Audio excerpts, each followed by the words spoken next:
Para mí es un honor estar nuevamente en Huacho.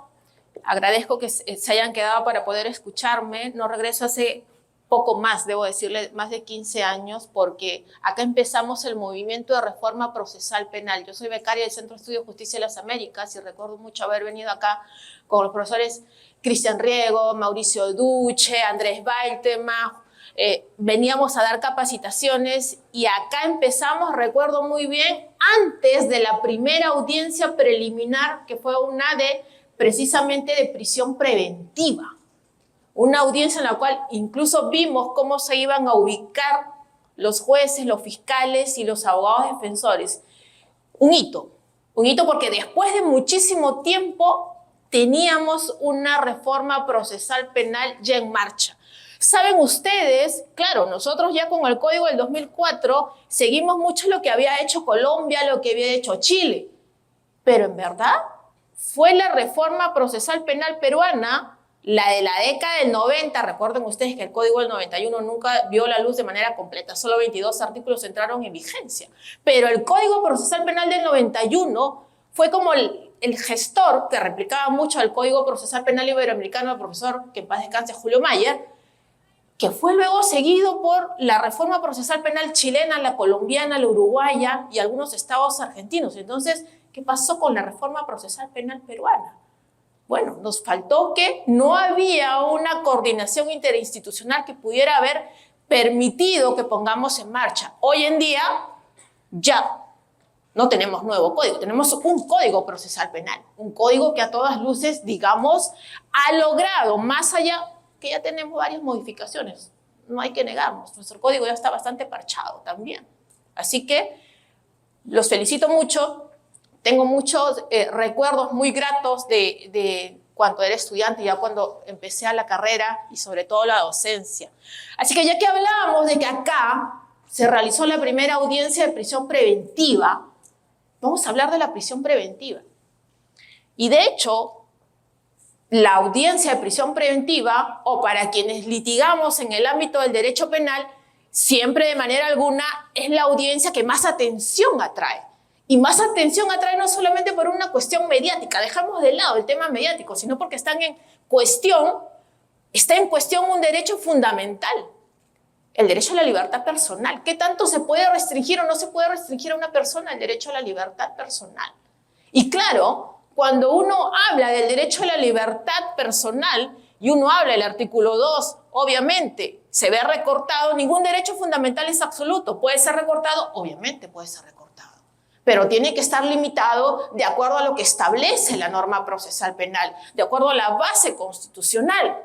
Y entonces, prisión preventiva, lo primero que se nos viene a una cuestión es ¿quién requiere la prisión preventiva? La requiere el Ministerio Público. Por eso la importancia. Antes, con el Código del 39, el Ministerio Público no requería prisión preventiva. Y el juez, en las oscuras y a puerta cerrada de su despacho, podía decretar la detención preventiva judicial con la sola denuncia fiscal. Hoy en día no. ¿Cuáles son los presupuestos formales de la prisión preventiva? Primero, requerimiento del Ministerio Público. Segundo, un requerimiento escrito. Tercero, una audiencia previa. Cuarto, un debate en audiencia y una resolución debidamente motivada. Y luego vamos a los presupuestos materiales. 268 del Código Procesal Penal, regulados por la Casación 626 Moquegua. 5 puntos de debate nos dice. Primero, suficientes y graves elementos de convicción que vinculen al imputado con el delito objeto en materia de investigación. Segundo, prognosis de pena superior a 4 años. Tercero, peligro procesal, de fuga y de obstrucción. Cuarto, presupuesto y fundamental desde mi punto de vista, la proporcionalidad. Quinto, que no es un presupuesto, pero es un requisito del debate, el plazo. Y ahí están todos los componentes, así que vamos a desarrollarlo de manera rápida, uno por uno, para que podamos tener en consideración una cuestión fundamental. El requerimiento fiscal. El requerimiento fiscal tiene que estar debidamente sustentado. Artículo 122 del Código Procesal Penal. Artículo 61 del Código Procesal Penal, que establece actuación conforme al criterio de objetividad de parte del Ministerio Público. Es decir, el fiscal investiga para encontrar elementos de cargo y elementos de descargo. Segundo factor fundamental, 122 del Código Procesal Penal. Un requerimiento fiscal tiene que estar debidamente fundamentado. ¿Qué pasa si vamos a una audiencia de prisión preventiva y precisamente el requerimiento no está debidamente fundamentado? Muchos aquí, cuando no todos, deben haber presenciado, así sea por TV o redes sociales, una audiencia de prisión preventiva. ¿Qué es lo que sucede? Te la convocan en menos de 48 horas. ¿Cuántas fojas puede tener un requerimiento de prisión preventiva? El más pequeño, 100 páginas. Y el más voluminoso, más de 10.000. A mí me ha tocado debatir más de 10.000, 15.000 páginas. ¿Alguien es capaz, humanamente posible, de poder leer 15.000 páginas en menos de 48 horas? Ni la pequeña maravilla. En absoluto. Y claro, está en juego un primer derecho fundamental, artículo 8.1 del Pacto Internacional de Derechos Civiles y Políticos. Manifestación del derecho a defensa. ¿Cuál es? El derecho a tener el tiempo y los medios razonables para poder preparar tu defensa. Entonces, aquel abogado que se pare en una audiencia mínimamente tiene que tener la condición y la capacidad necesaria para poder refutar un requerimiento de prisión preventiva. Sea corto o no, obvio. Y muchas veces los defensores públicos son los defensores de oficio. No permitir la instalación de audiencias sin antes conocer perfectamente la carpeta fiscal y el requerimiento. ¿Qué es lo que sucede? Que nos lleven a audiencias y a veces en la misma instalación de la audiencia, ¿qué pasa? Ampliación del requerimiento, nuevos elementos de convicción. O descubres el requerimiento y no está completo. O no está legible. ¿Y dónde está entonces la materialización del derecho a defensa? Y tú dices, señor magistrado, necesito más tiempo para poder leer la carpeta y el requerimiento no se me ha analizado todo de manera completa. Muy bien, tiene 15 minutos. No, señor, en 15 minutos yo no lo puedo leer. Y en 15 minutos no solamente no lo puedo leer, porque el tiempo razonable para poder preparar mi defensa, conforme al 8.1 del pacto, no solamente es leer, sino es el tiempo necesario para yo saber qué ofrezco y refuto la versión del Ministerio Público. ¿A qué voy con esto? El deber principal en el recorte de un derecho fundamental parte en lo que el artículo 159 de la Constitución le atribuye por mandato constitucional al fiscal, el defensor de la legalidad. Y aquel que es defensor de la legalidad, lo primero que tiene que tener en cuestión es, ¿tengo los elementos necesarios para poder privar de la libertad a una persona? Porque si no los tengo, no requiero prisión preventiva.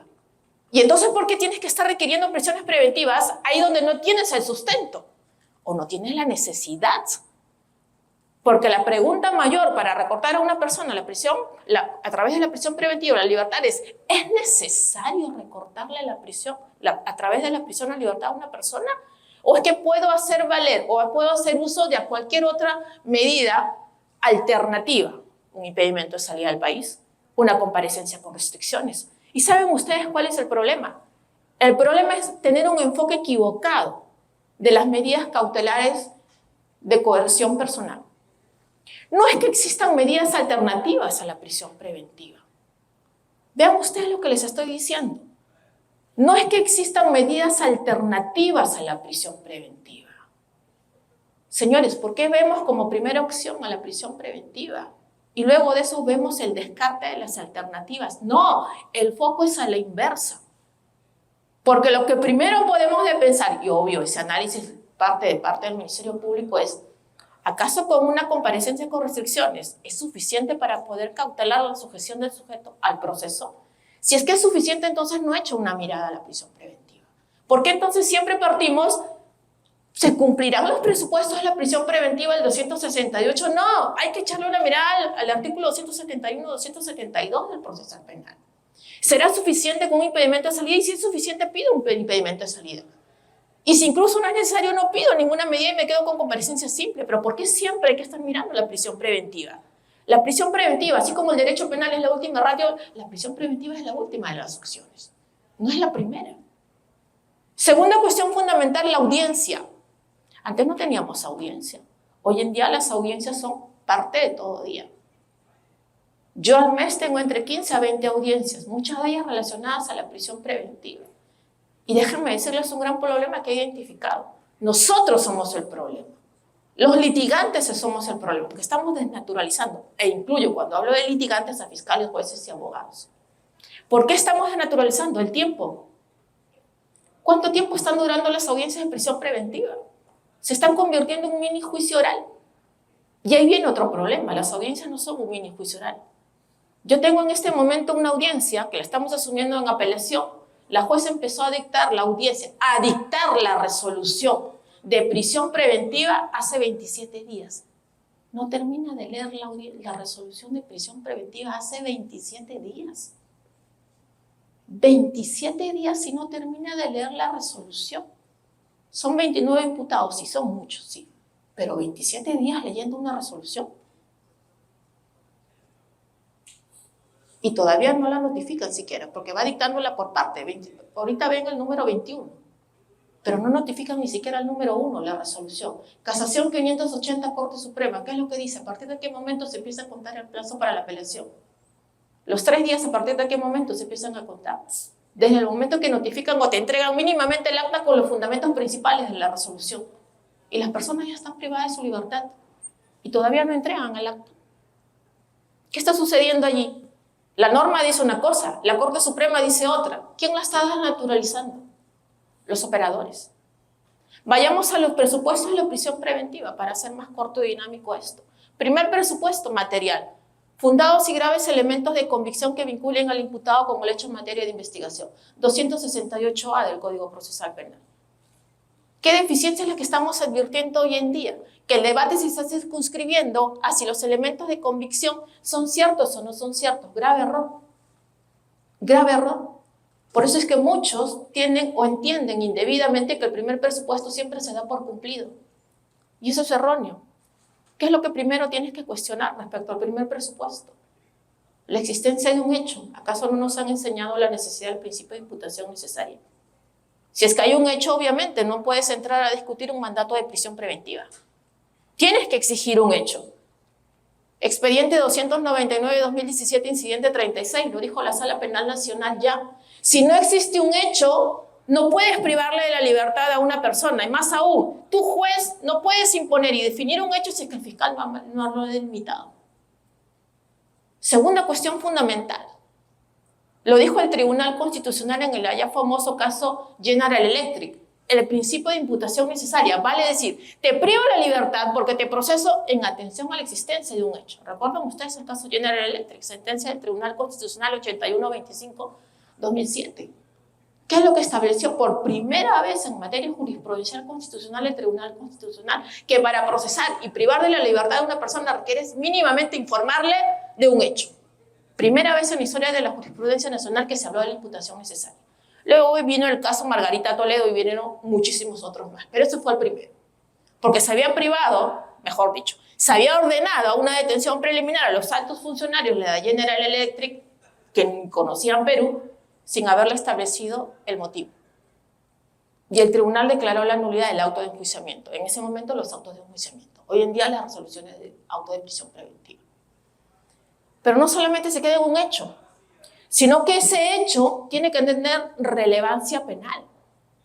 No estoy diciendo que desnaturalicemos la audiencia de prisión preventiva y la convertamos en una audiencia de sección de improcedencia de acción, no. Pero si es que tú le vas a privar a una persona por supuestamente haber cometido un delito, entonces el hecho que el Ministerio Público está postulando tiene que tener relevancia penal.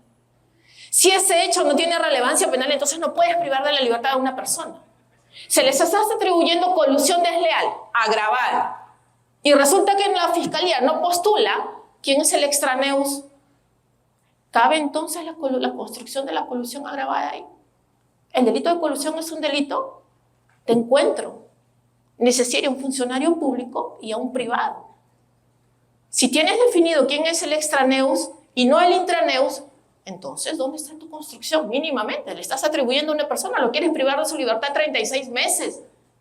Entonces tiene que llevar una postura. Ojo con esto, no estoy diciendo que en ese momento, al estadio inicial del requerimiento de prisión preventiva, tengas ya cerrada tu tesis de imputación. Obviamente que no, porque el principio de imputación necesaria en ese estadio, obviamente que recién se va construyendo.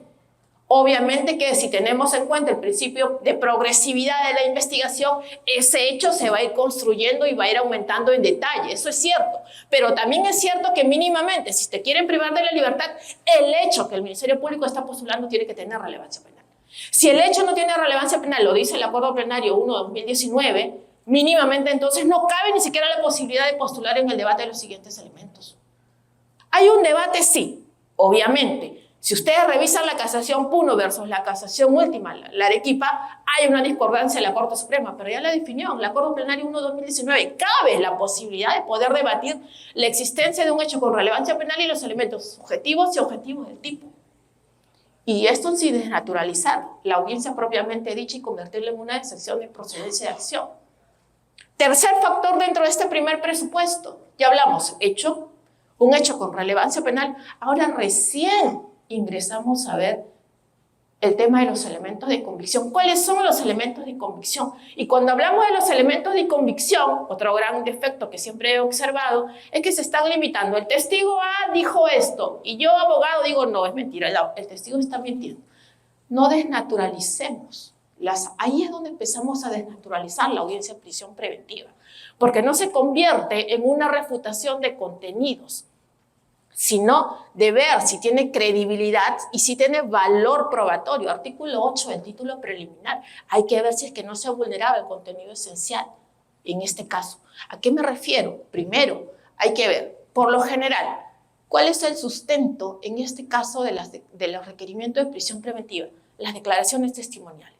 Entonces, el primer factor que tú vas a tener en consideración cuando analizas para ver si le das una valoración positiva o una valoración negativa a una declaración de un testigo, tienes que ver, ejemplo, ¿acaso en este caso está marcado por una incredulidad subjetiva? Me explico, hay odio, hay revancha, hay un componente negativo que ese testigo pudo haber declarado en contra de este otro. Si es manifiesto, obviamente, no le pueden dar credibilidad, le está restando credibilidad y entonces no va a poder ser valorado positivamente. Segundo factor o fuente de información para los elementos de requerimiento de prisión preventiva, testigos protegidos, colaboradores eficaces. Dos cuestiones fundamentales que me he dado cuenta en esto. Testigos protegidos y colaboradores eficaces, 158.2 del Código Procesal Penal. ¿Qué establece? Si tú quieres privar o recortarle la libertad de una persona en base a declaraciones de colaboradores eficaces, testigos protegidos o cuestiones análogas, mínimamente tienes que corroborarla suficientemente. Si no hay corroboración suficiente, entonces esa declaración aislada no puede ser valorada tampoco positivamente. ¿Cuál es el problema? Que la Fiscalía presenta la de testigo protegido 1, se corrobora con el testigo protegido 2, y el testigo protegido 2 corrobora al aspirante o colaborador eficaz 1 y el aspirante a colaborador eficaz 2. Entre ellos no se pueden corroborar. Se necesita una corroboración periférica con elementos objetivos concretos, ciertos, reales. Y en ese caso no lo hay. Segundo factor a considerar, declaración de coimputados. Las declaraciones de coimputados no pueden ser declaradas, ya lo ha dicho la Corte Suprema amplias veces, entre sí. ¿Por qué? Porque sobre el coimputado también recae la sospecha. Y el coimputado tiene el derecho a la no autoincriminación. No vamos a entrar entre el derecho a mentir, el derecho a la posibilidad de mentir, no. Esa es otra cuestión sumamente interesante del lado procesal penal, sí. Pero lo cierto y concreto, ya que estamos hablando del primer presupuesto, es que no puede corroborarse entre sí las declaraciones de coimputados ni las declaraciones con los testigos protegidos. Son cuestiones que mínimamente tienen que tenerse en consideración para ver ahí. Cuarto factor, tiene que ver aquí con la identificación de la obtención de este medio de prueba. Y aquí algo que vengo encontrando ya en 3 casos consecutivos de cómo, yo no sé, espero que no sea una práctica que se esté dando acá, pero ya lo voy encontrando en 3 casos consecutivos. Investigaciones preliminares o diligencias preliminares realizadas íntegramente en contra de los que resulten responsables. Me explico. Diligencias preliminares, que ustedes saben, pueden durar hasta máximo 36 meses en los delitos de criminalidad organizada. Todas las diligencias preliminares se desarrollan en contra de los que resulten responsables. Un día determinado finalizan y ese día o un día antes amplían y recién incorporan a Juanito, a Pepito, a Margarita, a Susanita. Y al día siguiente, Juanito, Pepito, Susanita y Margarita con detención preliminar. Pepito, Juanita, Margarita, ¿tuvieron chance de defenderse? En absoluto. Y es una práctica indebida que la he identificado. Y eso es incorrecto. Porque mientras hubo estas diligencias preliminares en contra de los que resulten responsables, ¿cuándo hay una investigación en contra de los que resulten responsables? Cuando no sé quiénes son. El accidente de tránsito en la esquina, pasó el auto rojo y asesinó, atropelló a la viejita. No saben quién es, vamos a identificarlo, a ver las cámaras de seguridad de la esquina, pidámosle a la municipalidad, veamos a quién corresponden las placas y en tanto identificamos, recién luego voy a incorporarlos. Pero si yo sé desde un inicio quién es el sospechoso, a quien en estas investigaciones se encuentran los que resulten responsables, insisto, espero que esa práctica no esté presente acá, hacen seguimientos, hacen videovigilancia, levantan todos los secretos de las comunicaciones, reserva bancaria, tributaria y todos, lo cual implica tener identificada a una persona. Entonces, ¿es correcto? ¿Es debido a eso? Hay declaraciones de testigos protegidos, declaraciones de colaboradores eficaces, hay traslados de medios de prueba. Esa investigación está viciada, pero claro, con todos esos elementos de convicción se requieren luego las detenciones preliminares y a posterior las prisiones preventivas. ¿Hay que cuestionar eso? Sí. Se afectaron muchos derechos, evidentemente, partiendo por el derecho de defensa, sin lugar a duda, porque no te permitieron poder ni siquiera la posibilidad de tener conocimiento de la existencia de una investigación en tu contra. Salen de aquí a la universidad, salen a la calle, resulta, usted tiene una detención preliminar, acá está la orden. ¿Qué? ¿Pero cómo? Si nunca supe que había una investigación en mi contra. Sí, hace 36 meses empezó contra lo que resulta responsable y el día de anteayer lo incorporaron y acá tiene usted su mandato de detención preliminar. Vaya a pelear. Gravísimo, súper grave. Y luego que recién identificas qué tanto valor puede tener positivo o negativo los elementos de convicción, entonces entras al cuarto punto y final de este primer presupuesto. ¿Cumple el estándar probatorio que se exige? ¿Cuál es el estándar para imponer una prisión preventiva? La sospecha grave, fuerte o vehemente.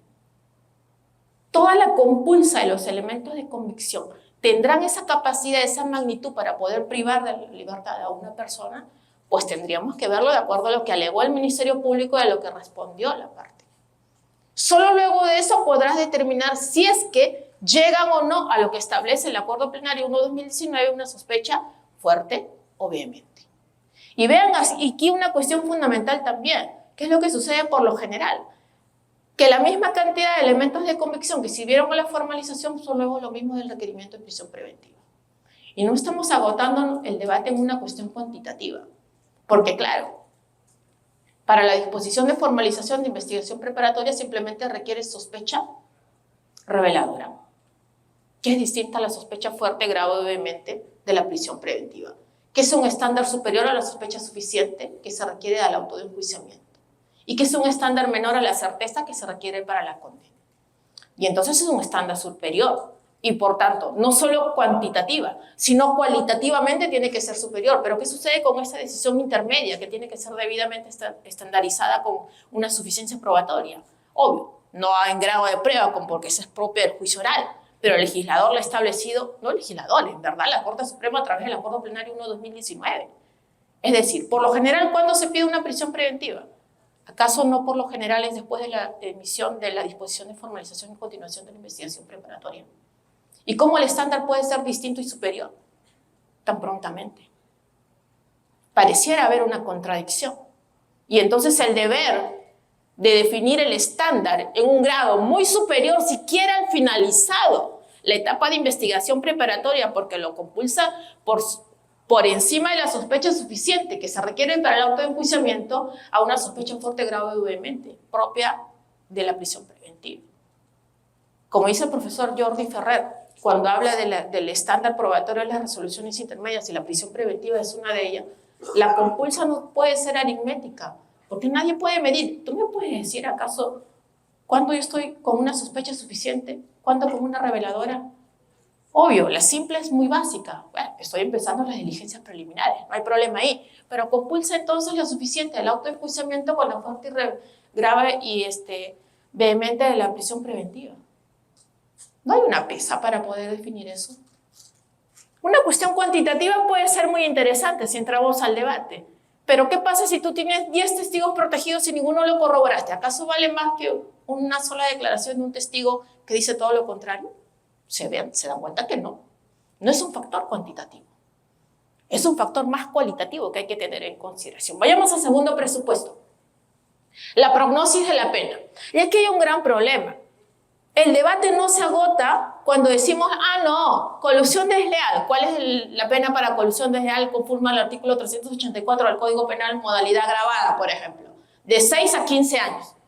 No, mayor de 4 años, cumplido, check. No, el debate no se agota ahí. Y lo que veo muchas veces es que los abogados defensores, tienen mayor de 4 años, bueno, la defensa no tiene nada que decir. No, sí tienes mucho que decir.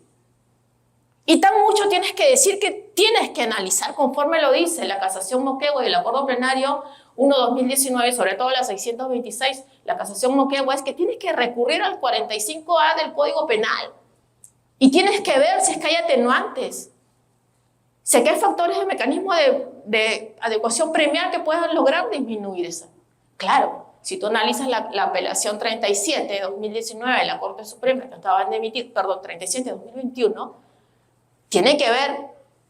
Y el mecanismo porque por lo general en las audiencias de prisión preventiva los abogados dicen, no, pero puede acogerse la colaboración eficaz o la terminación anticipada de la confesión sincera. Ah, sí, tienes razón, abogado, pero un momento, ¿lo has hecho? ¿Cómo puedo valorar aquello que todavía no lo has hecho? De hecho, si me estás discutiendo la prisión preventiva es porque no estás de acuerdo en eso. Hay que hacer una compulsa ahí. Apelación 37, muy importante en ese sentido. Y luego recién pudieras dar por acertado o no el segundo presupuesto. Y vayamos al más importante, al que siempre genera el debate en las audiencias de prisión, el peligro procesal. Y claro, nuestro sistema es uno que tiene consigo el sistema del doble riesgo, vale decir, la presencia de dos riesgos, el riesgo de fuga y el riesgo de destrucción. ¿Son necesarios los dos? No. Vale que se acredite uno.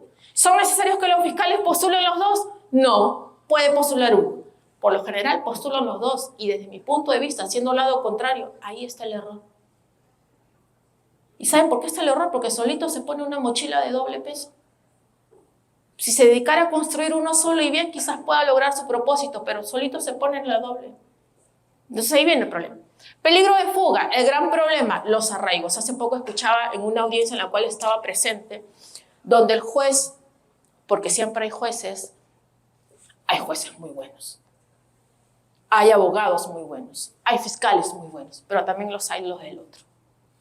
Y este juez preguntaba a uno de los abogados en la audiencia en la cual estábamos, porque habíamos acreditado todos los arraigos y su pregunta fue, pero a pesar de tener todos los arraigos, cabe una prisión preventiva. Hay casos y todos nos quedamos. ¿En dónde están esos casos? No, pero con arraigo se puede dar la prisión preventiva. ¿Y en qué casos se puede dar? Si hay un elemento concreto, pudiera ser. Entonces, cuestión básica, ¿qué son los arraigos? Ejemplos hay muchos. El arraigo domiciliario. ¿Qué implica el arraigo domiciliario? Estar sujeto a un domicilio, que sepan dónde vivo y que lo haya informado. Gran problema, usted tiene 2 o 3 casas registradas con registros públicos. No tiene arraigo domiciliario. Perdón, sí tengo. El que sea propietario de 3 inmuebles no me hace perder el arraigo. Yo vivo en uno, duermo en uno, voy en uno. Segundo factor que dice, usted vive en una dirección distinta al DNI. Bueno, pero saben en dónde vivo. Y ese es porque muchos, los funcionarios públicos, que en este caso tienen en consideración acá. A ver, ¿acaso los que son congresistas de la República o los que tienen un cargo, el presidente de la República, no tiene la dirección del DNI que tenga coherencia, que en este caso con la dirección propiamente dicha? Cuarta cuestión, vives en casa alquilada, tampoco tienes arraigo. No, sí tienes un arraigo, porque tienes una casa que es ubicable.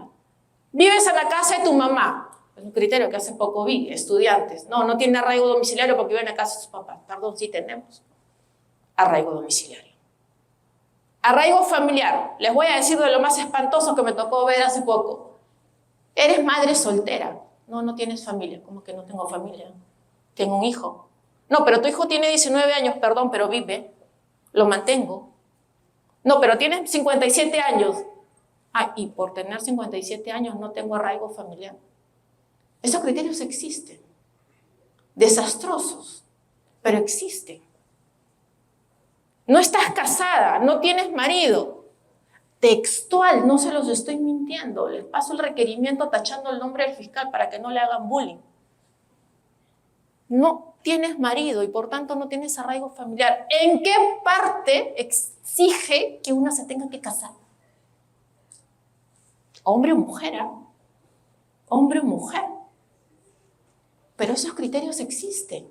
Imagínense ustedes, tienen 27 años, un chico, están estudiando, le dicen, no tiene arraigo familiar porque usted está soltero, no se ha casado. ¿Y sus padres, sus hermanos? Exacto. Y usted sabe que me dijo un juez cuando le dije lo mismo. Pero y entonces el viudo, bueno, pero tiene hijo, tiene hermano, tiene primos. Se quedó pensando. Y el soltero, yo parecía que estaba en un examen de grado. Porque me quería dejar, o sea, en algún momento que le diga, no, no tiene arraigo. No sé, señor, sí tiene arraigo.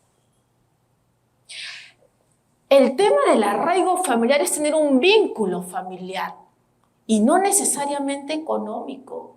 No necesariamente económico, sí, porque por lo general dicen, tengo mi madre que depende de mí. Sí, perfecto, exacto, depende de mí. Pero ¿qué pasa? Que si tampoco pueden depender de ti. Pero tienes familia y entonces tienes un arraigo. El arraigo laboral. Y con esto vamos terminando porque como siempre hablo demasiado. ¿Eres independiente? No, no tienes arraigo porque tú no eres dependiente. No, perdón, pero tengo trabajo. ¿Qué implica el arraigo laboral? Implica tener trabajo, implica tener un ingreso. Soy ambulante. Y tiene un ingreso, exacto. Nuestro país es un país que por lo demás, porcentualmente, según las encuestas, hay mucho informal. Y eso no tiene nada de malo. Trabaja, tiene un ingreso. De su trabajo, mantiene a su familia, tiene los arraigos. Tiene los arraigos. Voy a terminar con esto, proporcionalidad. Yo siempre invito a todos los estudiantes a que hagan una tesis sobre el tema de la proporcionalidad aplicada a la prisión preventiva. Y van a ver ustedes que a mí me encantaría hacerla si tuviera, me encantaría tener un año sabático para dedicarme a estudiar este factor. El principio de proporcionalidad no se agota en decir qué es idóneo, qué es necesario y qué es proporcional propiamente dicho. ¿Qué es lo que encontramos en los requerimientos de prisión preventiva y en las resoluciones que le impone? Es idóneo porque es una medida establecida en el ordenamiento procesal penal. Es necesario porque es necesario para sujetar al proceso el proceso. Y en este caso es proporcional porque, bueno, es proporcional. No me ha dicho absolutamente nada. Y lo que es peor, en los debates de audiencia de prisión preventiva se le dedica 5 o 10 minutos para eso.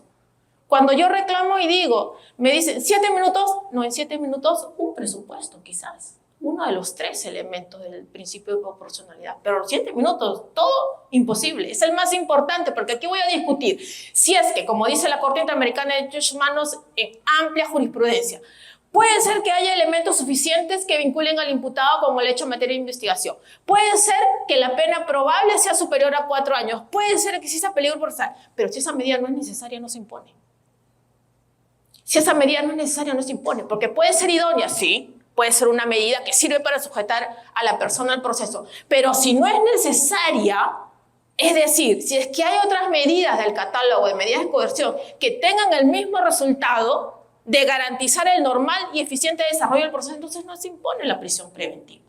Pero ¿qué pasa? Y los invito a hacer el cambio, porque nos hace falta un cambio allí. Dedicarle más atención al debate de la proporcionalidad. Lo acaba de decir el Tribunal Constitucional, lo dijo la Corte Suprema en el Acuerdo Plenario 1 de 2019 y nadie le presta atención. Si la medida no es necesaria, no se impone. Pero lamentablemente le dedicamos muy poco tiempo al debate. Empiecen a exigir, si son abogados defensores y sobre todo si son jueces, a ponerle más atención al test de proporcionalidad. ¿Es idóneo? ¿Es necesario? ¿Es proporcional? Luego de ese debate recién entramos al plazo, si es que cabe hablar de plazo. El día miércoles estuve en audiencia de apelación de prisión preventiva. La juez de primera instancia decretó comparecencia con restricciones. Estableció todo eso. Y entonces el fiscal dice, bueno, pero es que la juez no habló del plazo de la prisión preventiva. Perdón, ¿no entendiste que puso comparecencia con restricciones? ¿Por qué tenía que fundamentar por qué no cabían 36 meses de prisión preventiva? Era ilógico, pero en eso sustentó el fiscal su apelación. Estamos a la espera de la resolución de la sala. Muchísimas gracias. Como siempre, un honor poder estar acá con ustedes en Huacho.